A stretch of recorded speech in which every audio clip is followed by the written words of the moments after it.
Welcome to the A to Z Running Podcast, where we help runners thrive. I'm Andy. And I am Zach. And up next, we discuss the rules to realizing your dreams. There's 9 of them. After that, from the world of running, Sunset Tour, and World Championships preview. You don't want to miss it.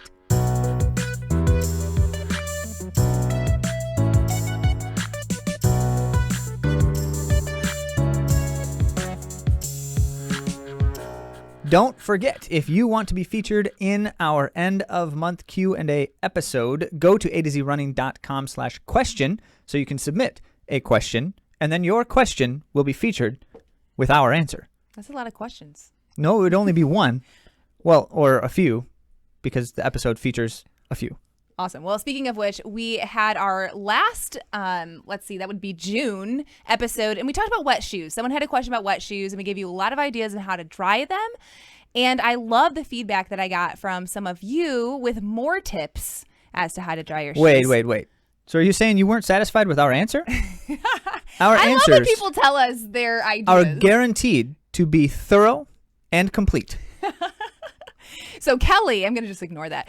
Kelly suggests placing them in front of the fan at the bottom of your fridge. So we suggested putting them on a high power fan, but she uses her fridge fan. Wait, hang on. So she doesn't even have to start another fan in her house. I don't know what you're talking about. Your fridge has a fan?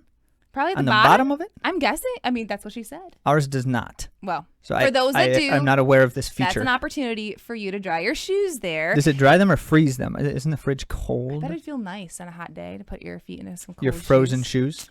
Well, Dr. Todd suggests saving your dryer sheets and stuffing them in your shoes. And I thought this was a great idea because it helps them smell better too. So Todd, how do your shoes smell before you do the dryer sheets? Because I wonder where the need for this idea came from. Well, he collects them, so it's actually great because it's not wasteful. Collects the dryer sheets or the dryer smelly shoes? Sheets. Okay. We all collect smelly shoes. That's kind of the thing that that's do, about the time when I throw them out, actually, is when they smell. Well, we digress.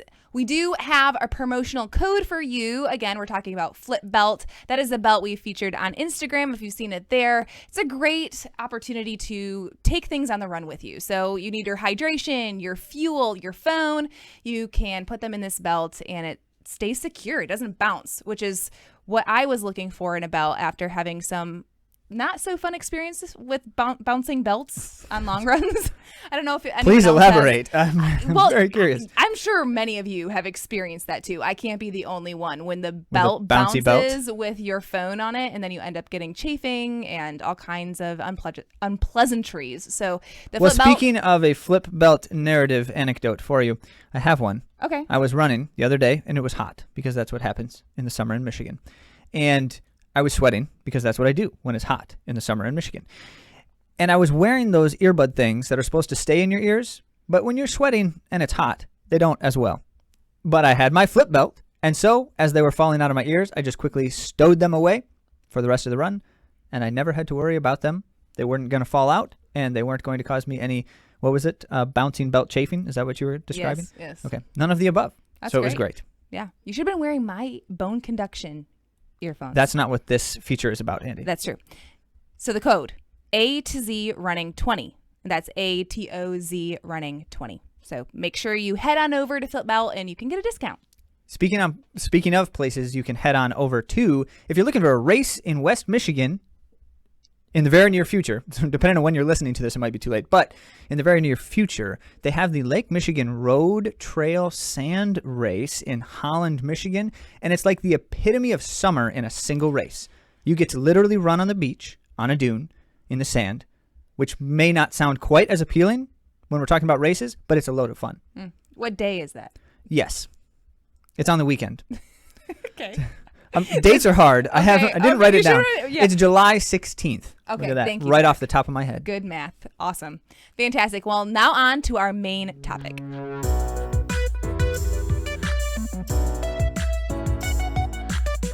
As promised, we are going to give you the 9 rules that will help you realize your dreams. That's such a big claim, Zach. Can you really say that? Yes, because it's true. You I would have not say so it much if it were not. confidence. Well, there's going to be a lot of great ideals for you to be looking at when it comes to focusing on your goals and how you can orient your life things to do, things not to do. Oh, yeah. There is, in All fact, a kinds little of bit of that, too. suggestions. But take it with a grain of salt because we know that everyone's situation is different and life can change. And sometimes your running goal, this realizing your dream might change. So realizing that as we're beginning this conversation. Realizing that to key. realize this. Andy, since you put me on the spot, I'm going to put you on the spot. Okay. Which is a more helpful rule to accomplishing something? A rule of a thing you should do or a rule for a thing you should not do? I really like the shoulds because I feel like that takes place of the things that you shouldn't, if that makes sense. So I feel like when we take things away and we say, quit this thing, don't do this thing, then something fills that hole, that gap. And I think for me, it's more helpful to think of the things that I should fill my life with, I guess a more positive orientation. Interesting. So you want the boundaries set in terms of where you should be, not the boundaries set in terms of where you should not go. That's okay. Well, let's go ahead. We, in fact, have both in our list of 9. Yeah. And while I did promise these are the 9, these are really not the most exhaustive 9 things that you could think about, in fact. But what it is an intent for runners to help us focus on the things that tend to make the biggest difference in trying to be successful in our sport. And so if we think about it that way, we found that there's a quite harmonious combination of not only are there 9, but there's 3 chunks within that 9. And it only happened that way because I thought it would be great if there were 3 chunks within this 9, and I came up with 3 for each. So nice 3 chunks. Here's how it works. There are 3 things to be. So as Andy said, she likes the things, the rules that tell her what to be. Yeah. Okay, we've got 3 of those. There are 3 things to get, to acquire. So to be is kind of like a state of being rule, but the get acquire is like you need more of this thing. Okay. Mm-hmm. And then there are 3 things to quit. And those are the ones that I like the most because they tell me where to not go. All right, let's start with 3 things to be. First up is be patient. You're not surprised to hear this one. There's a reason that's the first one. So many of our podcast guests, many that you have heard on this podcast, suggest being patient. And that's how they have come to tremendous success in the sport of running. And why, might you ask, would a runner want to learn to be patient? Well, simply because you're talking about long distance running for the most part, because that is in fact our intent in the conversation right now. So it's an important lesson in general because you're doing the thing over long periods of time. Also, and this is the piece that we'll always go back to over and over again when we start talking about what makes things work for runners, which is that the goal that you aspire toward is very rarely like something tomorrow or next week or next month, or most of the time it's like long-term stuff. And in fact, the kinds of things that we're doing as athletes to try to help ourselves achieve these goals are things that take time and they are slow moving. Mm-hmm. You're rarely going to see substantial progress in just about anything as a runner overnight. Mm-hmm. One of the dangers of not being patient is burning out really quick because you try to level up too quickly. Like your fitness doesn't support where you want to be in your training. So you're running too fast. You're running too hard. You're going all out all the time. And that's not going to find you long-term success. So there's a lot of ways that patience can play itself out. But I would say one of the big things is being able to do our next thing. Oh, in your patience, be consistent. Consistency is key. That's your second to be. And the point here being that it really has to go hand in hand with the patient side of it. So being patient and doing nothing really isn't going to help you much. But being patient while being consistent is where we tend to make the gains. I like that because I think a lot of us, when we think of patience, we think of waiting. Well, and not like actively waiting. Because there's always things that we can be doing. For instance, right now I'm injured and there's a lot of PT that I'm doing. So my patience is active. I'm not just sitting around waiting for my body to heal. I'm finding the things I can do right now to set myself up for later. So anyway, I just thought of active patience. Is that a thing? Indeed. Or to some sense, that makes sense. Well, the point here being with consistency is that you're doing the things that help and you're doing them routinely, habitually. And that's kind of the piece that as runners, until we can find the most effective things and then do them with consistency, it is very difficult to see progress to the degree that we would hope. Yeah. And we want to remember that consistency, it's scientific for our bodies as we're growing in development, especially that aerobic development that we talked about with Dr. Todd on the Science of Building Fitness. I link to that one almost every other week, I feel like, because so many people have told us that it really opened their eyes as to what we are doing when we're training.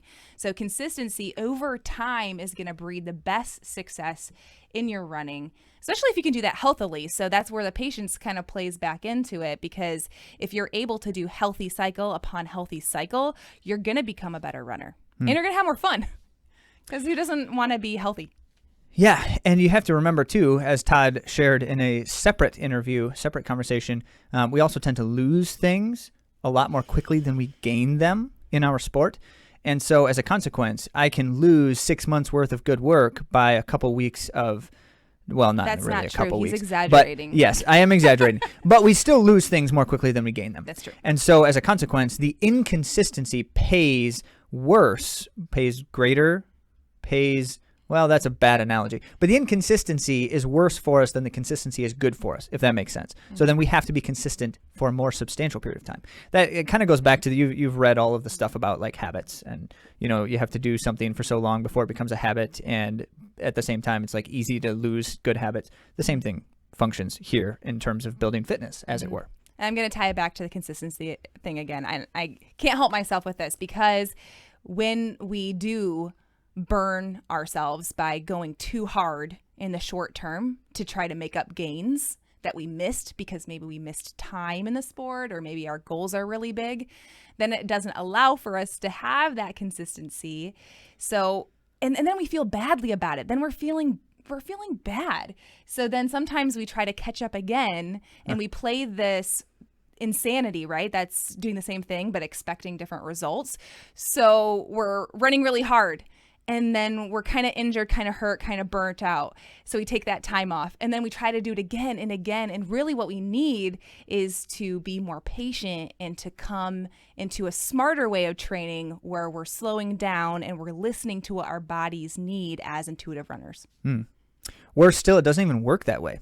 When you think about like the concepts of building fitness, you can't make up for lost time.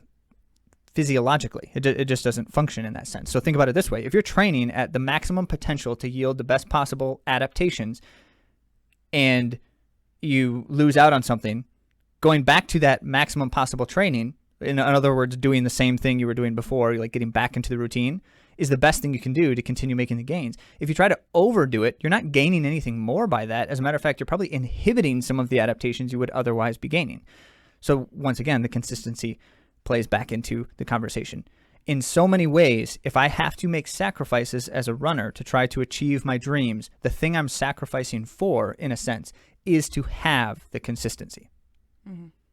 But also, and this is the third to be, which is balanced.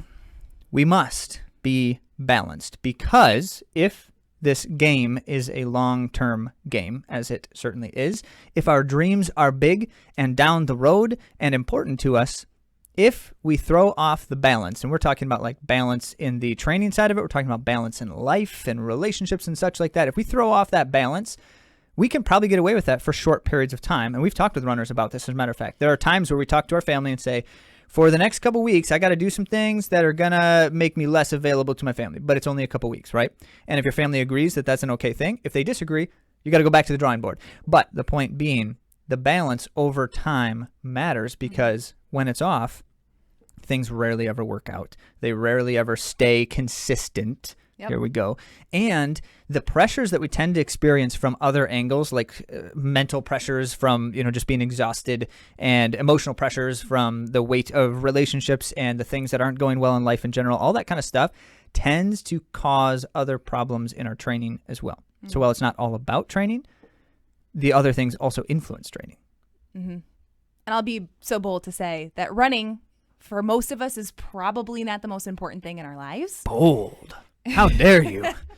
So we don't want to sacrifice the things in our life that matter more to us for our running and our training. But again, that being balanced and having great communication and being able to set up the priorities and realize them. I think that that's going to be what helps us continue good training for longer. In fact, it does. And so, now you know the 3 things you must be in order to achieve your dreams. However, that's not where it ends, because there are also 3 things we must get or acquire. And as it were, the first among the 3 of them feeds into some of the things we're discussing above, and is probably amongst all of what we're saying in terms of ways that we can make simple decisions that can help us the most. This might be the quickest and most effective simple decision, and that is to get help. I think that just for every part of life can really ring true. If there's something that's important to us, getting help, opening ourselves up to getting advice from others, wisdom from others, can really help us grow more quickly and in a healthy way. Because there's like gains that we're talking about that are quick and they are short-lived, but wisdom from others really can help us grow leaps and bounds. We can learn from them instead of having to go through some of the struggle ourselves without knowing what the future result may be. So I think this is a great one, Zach, to get help. Yeah, because we can be that help. All you have to do is, no, I'm kidding. Well, I'm only partly kidding. We could be that help, but we're not here to talk about that right now. So, Andy, what are the ways or categories? Yeah. So I came up with a few categories. There's probably many more, but medical help. So if you are thinking about something that's been bothering you, maybe that's your hamstring, that's a chronic problem, go and see a PT or a doctor, get some scans done, get some medical help. Coaching. We're not the only coaches in the world. There's lots of coaches. We are the best, though. So see what I have to deal with. Yeah, there's a lot of great coaches out there. So finding a great fit, a good coach that can support you on your journey. Like us. And then family support. I do think it's important. We talk about communication a lot here on the AtoZrunning podcast and thriving. And if we're thriving in community, you know, family, friends, people that are close to us, if we have that support from them, that means that we might have to be vulnerable about what we are wanting from our running and realizing our dreams, as Zach says. So if we never tell anyone our dreams, they can't support us. So we have to verbalize that, and that can feel scary. So verbalizing that, getting that support we need. And then nutrition. Sometimes nutrition is a component that can help us do better in our training, and we can reach out to an expert in that arena. These are good things to be thinking about. I was talking with a friend not terribly long ago who made the passing comment about how the concept of coaching is basically like omnipresent. Like in all industries, in all fields, there seems to be someone out there who probably is a coach for that thing, and probably makes a lot of money doing it, as it were. We're the wrong one, though. But there's a reason. For the making money part. Hey now. Don't belittle the sacrifices of our athletes to join with us. Yes. Now, in saying this, there's a very clear reason why, though. And it doesn't have to be the title coach to make a difference here, because you hear things like mentorships and all this kind of stuff. Finding people who are involved in the thing that we're interested in and have either some degree of experience, expertise, or additional objective opinion or perspective about it makes a massive difference. Mm-hmm. And I think that runners often, and I'm speaking because of my own past experience with it, sometimes it feels vulnerable to allow someone to enter into one of your passion projects or things that you're excited about, because you're still kind of figuring it out yourself in some ways. You haven't quite admitted to yourself what you want from the thing sometimes. And so, like I said before, with the family and verbalizing things, it can feel a little scary sometimes. And we want to be independent, do it ourselves, because then we don't get hurt. You know, we don't feel like we are disappointing anyone or letting anyone down. So at least this is me. This is Andy speaking. I know Zach is a completely different personality, but. Well, and someone might tell you you're wrong. And they might be right about that. And so the principle of engaging my ideas with someone else is a vulnerable interaction. Always is. And so we don't diminish that and say you should do it and it should be easy for you, but rather, even in the potential of that vulnerability, it is that much more important. Mm-hmm. Now, that brings us to the second thing you must get. So if you've got some help, that's good, because you're well on your way. However, do you know where you're trying to go? And that is why you need to get vision. which you know is no, don't do that. Go into. Now Andy's going to break out into I don't song. know what that song is, but it came into my mind. Well, as it were, the vision side of things is another one of those that, like, you see vision statements for businesses and companies and things, and you'll go to these sessions where they talk about this is our company's vision and all the ways we're trying to get there. And there's a reason for that too. As much as it often seems disconnected from things that are happening, that's part of the reason why we're describing it here right now. Because if I have dreams and goals and I want to get to them, I do need to have clarity of mind in terms of what it is that it looks like if I'm achieving that dream or goal, and what kinds of things are along the path and what's taking me there. And if I don't have clarity in those kinds of areas, it's very difficult for me to actually do what I need to do to achieve my dreams, because I don't really know where I'm going with those things. I don't know how I'm getting there. So that's what we mean when we say vision here. Maybe that's not exactly how vision's defined in other places, but when we want to try to get there ourselves, we need to have that clarity in mind as we're pursuing all these other things. When we're getting help, it needs to be help in terms of how it contributes to this vision we have of the thing we're trying to aspire toward. When we're trying to be consistent in the things we're being consistent in, they need to be the things that help us achieve that goal. Mm-hmm. I was thinking about how this morning, actually, about how a building is made. And interesting. Why were you thinking about how a building is made? I was talking to some builders. That's why. You can't just like throw a pile of bricks together and hope that it becomes the house of your dreams. You have to have a blueprint.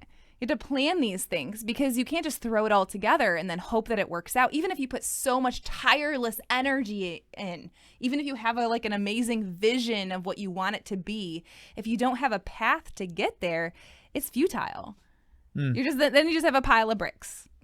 Indeed, which I guess you could use as a home if you wanted to, but it might not be as effective. Now, in thinking about that too, there's a side of this that I find really fascinating, which is you'll hear a lot of the conversation around thinking positive thoughts. And there's an interesting series of research and studies around this concept where it's like they take people who want to achieve something. I want to lose weight. I want to achieve this fitness goal. There's a whole long list of things. And they run the experiment. So if you go through some positive thinking protocols with people over time, you should, theoretically, based off the positive thinking people and what they say about it, that should help you achieve these things better. What they find is that only going through positive thinking protocols actually makes people less likely to achieve the thing they're trying to achieve until you add clarity around what it is that it takes to get to the thing, and some reflection around what's making it difficult for me and what can I do about that. So the process. And by the way, I didn't come up with any of that. This comes from Whoop My Life. If you've ever heard of the Whoop process, that's what that is. Is that like the same as like a Whoop watch? I have no idea what a Whoop watch is, but it's definitely not. It tells you about your sleep and your The Whoop My Life thing has nothing to do with watches. Okay. Or running at all. But anyway, the point being, so we see this in a lot of areas of life where we tend to feel futile until we have some of these pieces clear in our minds. Vision in the process. Indeed. So the Part third, of that, it would be getting knowledge. Yes, the third thing we need to get is his thunder. knowledge. You stole my thunder. Well, you are. Anyway, getting knowledge is key in trying to achieve our dreams, because until we know not just then clarity of what we want to try to achieve, but what it actually takes to do that, it's very difficult. Practically speaking, we're just not going to make a lot of progress unless we know something about what we're trying to do. And I think I know a little bit about many of you based on what I have seen in our trends of listening, is that you guys like knowledge. You like to learn and you like to grow. So just kudos to all of you who listen to this podcast to learn more about running. In fact, you do. And this is the piece where we could say, it's very easy to acquire knowledge these days. You can find lots of different ways to acquire it in lots of different methods and means and mediums. So the key piece here is, find some sources that seem to have something interesting to say that is authoritative in some sense, like the books that are published and the people who have written them and the coaches who have great success, all that kind of stuff. And, just kind of figure out what it is that these things do, how it works, and put the pieces together in terms of what you're trying to accomplish. How do they fit with what I'm doing? That's that's the first step in the process. And of course, you can always just listen to more of our podcast and head to AtoZrunning.com because you'll get lots of knowledge there too. Right. Now, 3 things to quit. So these are the rules for the boundaries of places you should not go. In The Lion King, it was the elephant graveyard. So now here is the elephant graveyard. Do not go there. Don't go there, Simba. The first is to quit shortcuts. I'm not really sure what you meant. I know, because you didn't write any notes. I know, I didn't write any notes. This is a tricky one because sometimes the shortcut is a deliberate thing to try to maintain balance. And so I want to avoid condemning your adjustments in your training because you need to keep balance in life. I'm not going to condemn those adjustments. However, we tend to do things as runners because they feel better. Get where I'm going here now, Andy? We're trying to feel as good as we can, right?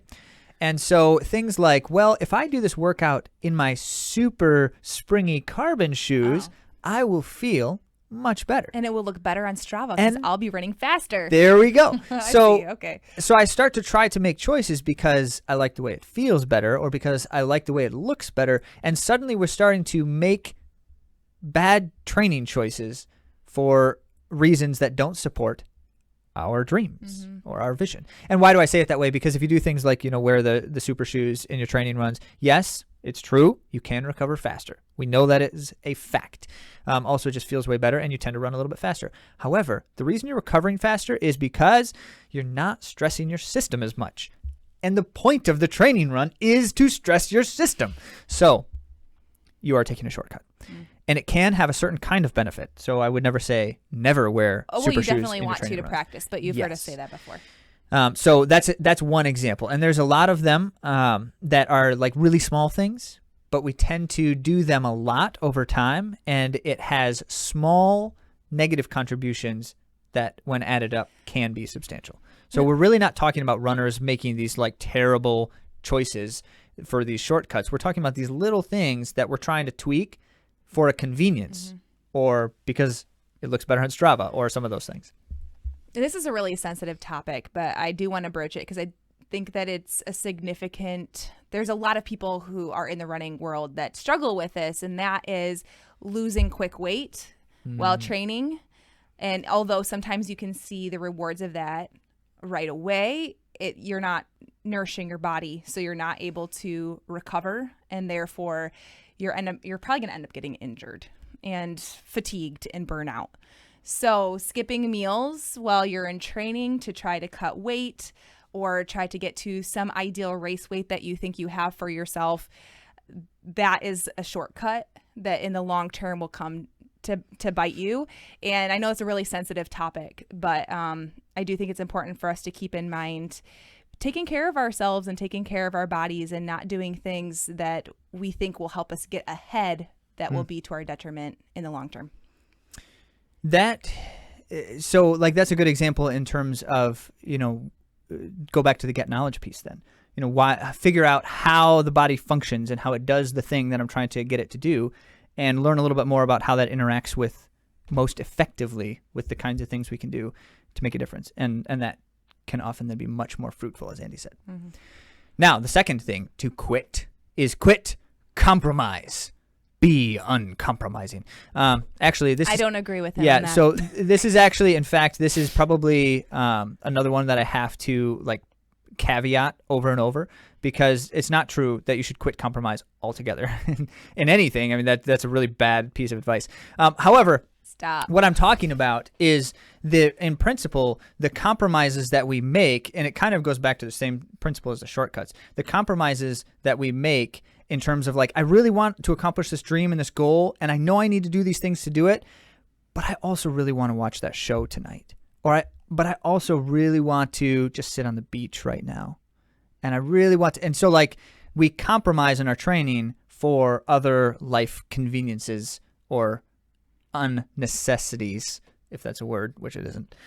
And so those are the compromises I'm talking about. We need to quit the compromises that are trading our training goals, our dreams and our goals we're trading for a momentary convenience or a momentary pleasure or just an unnecessary thing that is in fact nice and it's fine. I'm not condemning those unnecessary things, but they aren't the thing that I'm trying to aspire toward.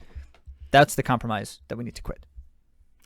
And I know that many of you listening, the realizing your dreams, you don't have some big running dream. And so choosing the beach would be a good thing. Like that would be what would bring you most joy. But if you do have big goals, if you've put it on paper, like you want to do this big thing, we're probably going to have to make some sacrifices, like not watching the show. we went like 6 months without watching shows. But keep in mind, the point we're making is not that you cut out sitting by the beach. The point we're making is that if the thing I want to do too much of makes it not possible to do the training thing I need to do, that's where the problem is. So we find the balance where we can have the good things we want to have in other aspects of life while maintaining the consistency in training. Figure out what that balance takes, and it may not always be possible. We know that. That's where the compromise is necessary. But when it's possible, don't throw off the balance in favor of those other unnecessary things for a momentary convenience.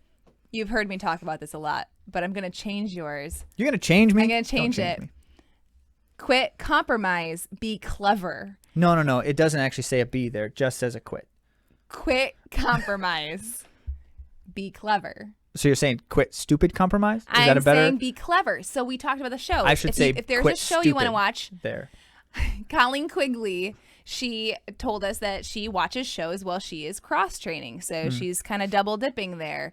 And I've mentioned quite often that what brings me joy in running is relationships and running with other people. So that's a way to be clever. Like, I'm not saying no to my friend that we can't do this one thing. Instead, what Andy says is, well, I have to run for 2 hours. You want to come with? No, I mean, I have friends that aren't runners too, but it's pretty nice to be able to say to a friend that I want to get together with or I want to catch up with that is a runner, hey, you want to run together? With my family, with my mom and my sisters. On Sundays, sometimes I will do an extra run with them to be able to spend time with them. And that's also feeding into my goals as a runner. So there's ways that you can be clever and not just compromise and say no to all the things you want to do. You know, there's also a really interesting connection to the get help part, where you hear this a lot in sports psychology stuff too, where just trying to surround yourself with people who are pursuing things in a similar way. Not that that's the only people you have to be around, but it's like, find a group that you can kind of relate with who are also pursuing things. Because then what tends to happen is you also develop like the positive peer pressure thing. So the fear of missing out that Andy's describing, if her family's going for a run, she's like, oh, I need to go with them. Like it's kind of sad if I can't. And so it creates a positive, well, it's not always positive all the time, but in this instance, what we're describing. This instance, it's positive every time. Well, that brings us to our final rule, which is to quit doubt. Quit it. Knock it off. Stop doubting yourself. Unless you don't doubt anything at all ever, in which case maybe you shouldn't listen to us here at this moment. Because once again, we're actually really describing something that has to have a kind of balance. But when we're talking about the quit doubt, that we're really feeding into the principle of I have the dream in my head, but I constantly am doubting whether I can do the thing, that next step thing. So like, can I train like that? Can I run this time in 2 months, which isn't the big dreams and goals, but it's still on the way, all that kind of stuff. But also what I think it really comes back to is we doubt the potential progress that can be made. And that's the piece that concerns me, is we think because these things take time and because we're often impatient people, we don't see the progress immediately or soon enough, and we begin to doubt that it's possible at all. And that's the part where we need to get rid of that completely. Because at no moment in time in running can you know right now what's possible 4 weeks from right now based off on how you're feeling right now. And your pace Does that make any can't sense? tell you. And pace? What is that? We don't talk about that around here. But if you've listened to our previous episodes, you'll get why he said that. But essentially, if you're trying to see a time on your watch that you're hoping to do in 2 months, that's not going to show it to you. And so then you start doubting, like, am I going to be able to do a marathon this fast? Well, what you're seeing 2 months prior to that on your steady state run isn't going to tell you that. Mm-hmm. So you need to trust the process, and you don't want to doubt that process, because you are going to get fitter and things are going to come together at the right time with good training. It is true. Mm-hmm. I do want to mention, because this topic is very near and dear to my heart, that the goals that we have, we should have a goal that transcends the performance goal, because we really don't have control over how we're going to be at that stage. Like, so let's say that on the race. Yeah, like if I say my goal is to PR and run the Olympic trials qualification, which is dropped, 8 minutes. A lot faster than it used to be. If that's my goal, then I might doubt that, because I don't really know if that is possible. But what I do know is that I can have goals like consistency and feeling strong, getting back to my fitness and feeling like I can do things functionally on my run that brings me joy. So focusing on things that I can control to some extent, barring sickness and injury and unexpected things. If I can put my goals into that basket, I'm going to likely be more fulfilled and feel more confident and not doubt that I can do those things. That's good and true. So, in summary, as a runner, when we are trying to realize our hopes and dreams and all our goals, the first thing we need to do is just listen to Andy and Zach. Oh my because word! We Who's have gagging all the now? I am. Okay. Not 9 goals or not. Sorry, 9 things here in these rules that can be helpful guidelines, simply based off of the way the training side of life tends to work. It's not exhaustive, even though I promised that it was. It is not. And there are plenty of other things that you could consider in this process. But if we go back to the very beginning and we say, none of it works as runners, none of it works if we can't have balance in life and we can't find the routine and consistency in our work. And I know we do this podcast to help you thrive. That's our whole goal here at AtoZrunning, is to help runners thrive. So as we discuss dreams, realizing goals, we know that there are lots of factors in having a thriving life. And so we want to bring them to light like we did today. With that, let's get on to the world of running.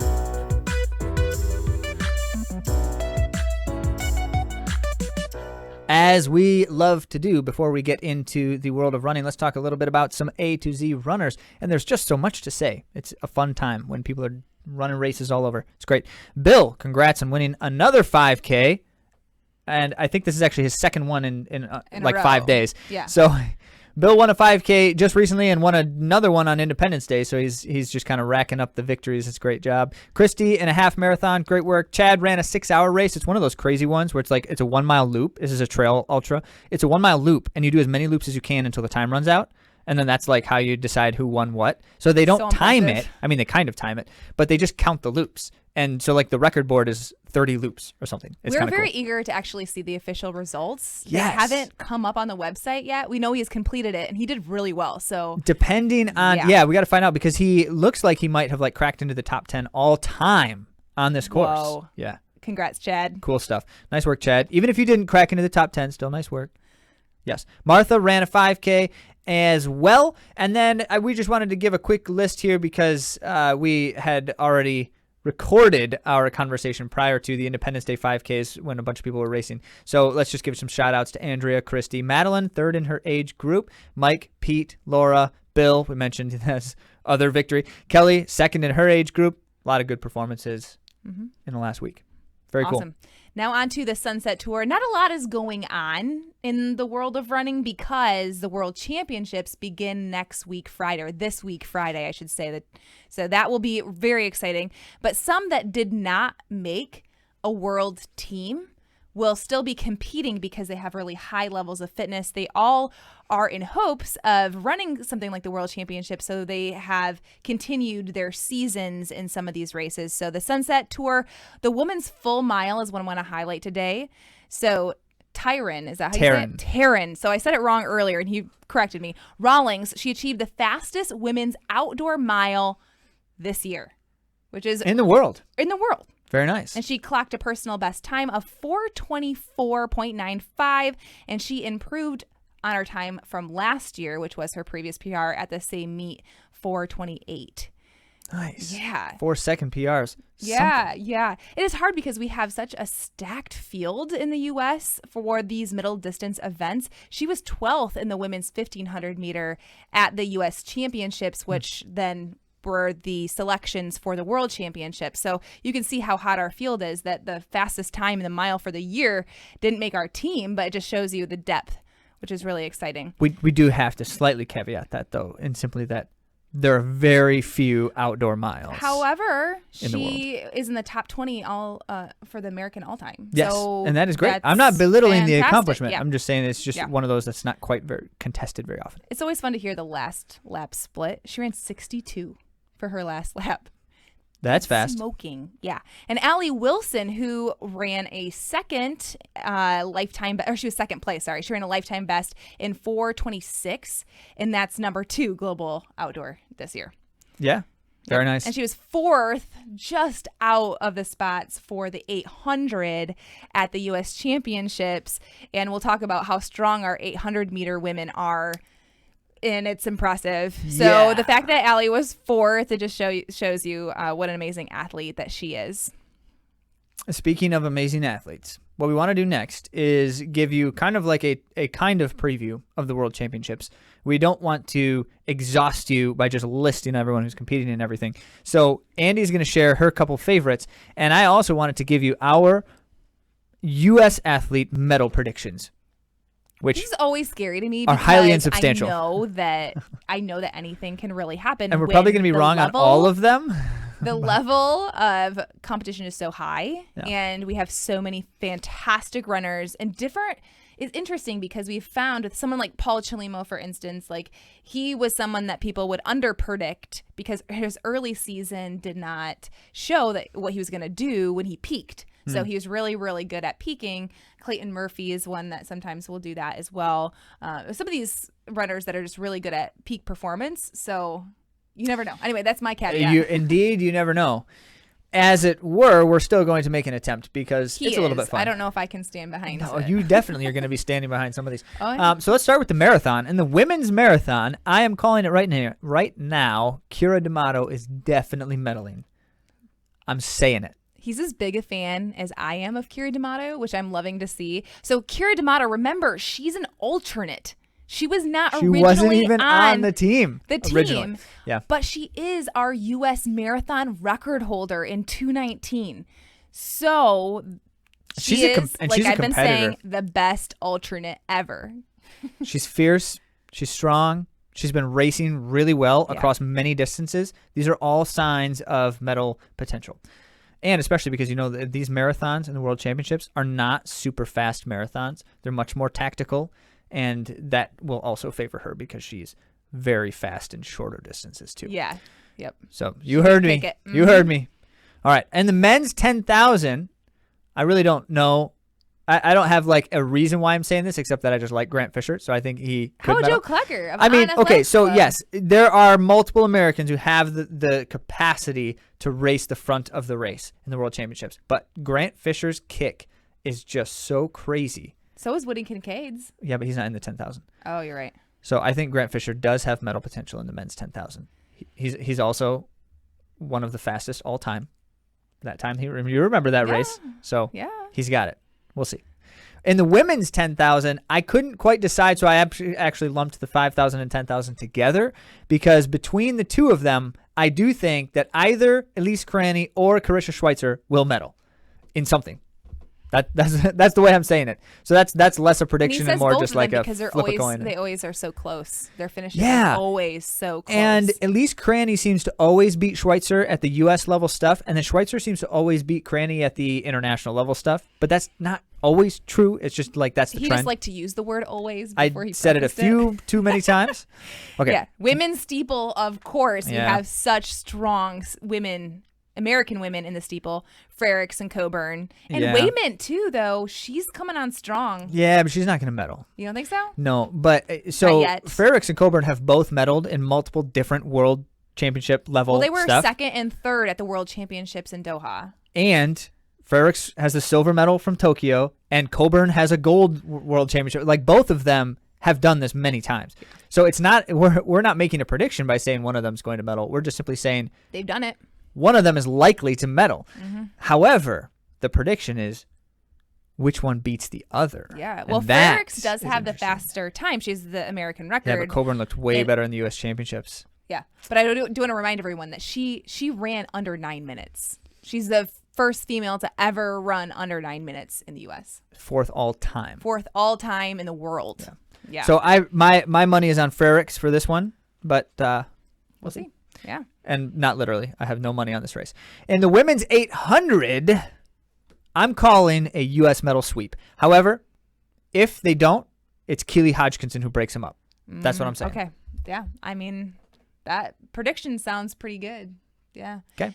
Yep. So that's a thing, Mo, Ajay Wilson, and Raven Rogers. And I'm going to talk about that later. That's why I'm kind of just nodding and being a little quiet about it.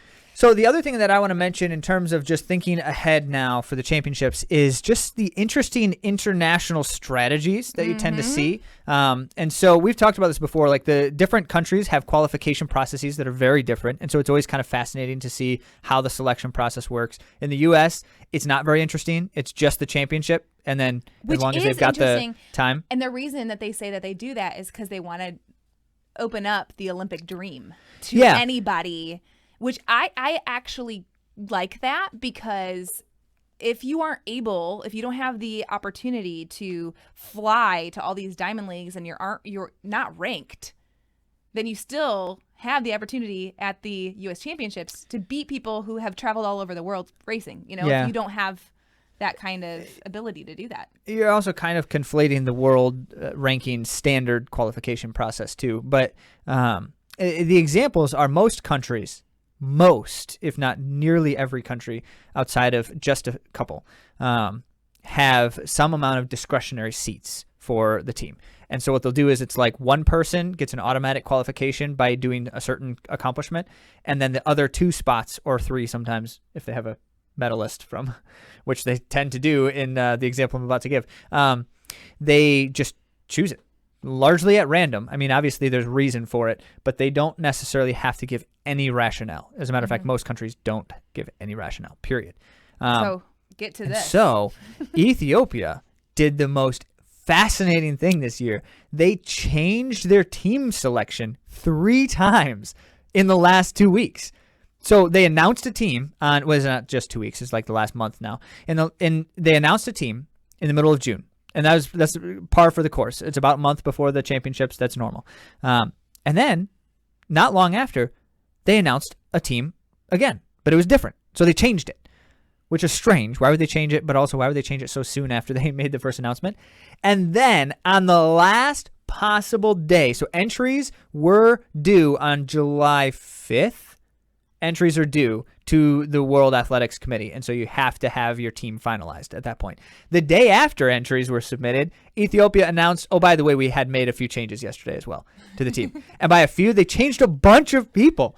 So I'm sitting here looking at this, and I'm just thinking, what in the world is the strategy here? And I know part of it is there were a couple instances where like someone got hurt suddenly, unexpectedly.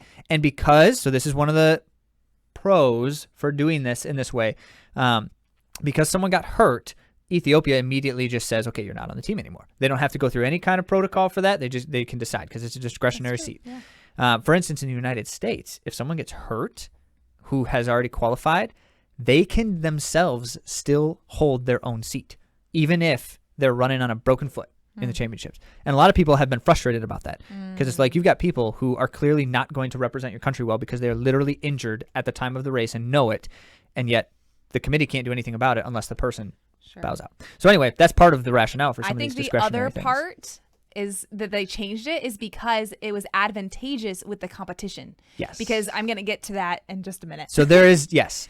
Well, and that's the interesting thing with Ethiopia's adjustment. Their final adjustment to their team was they have said for the last couple of years, their selection committee has said they're not going to allow athletes to double in events.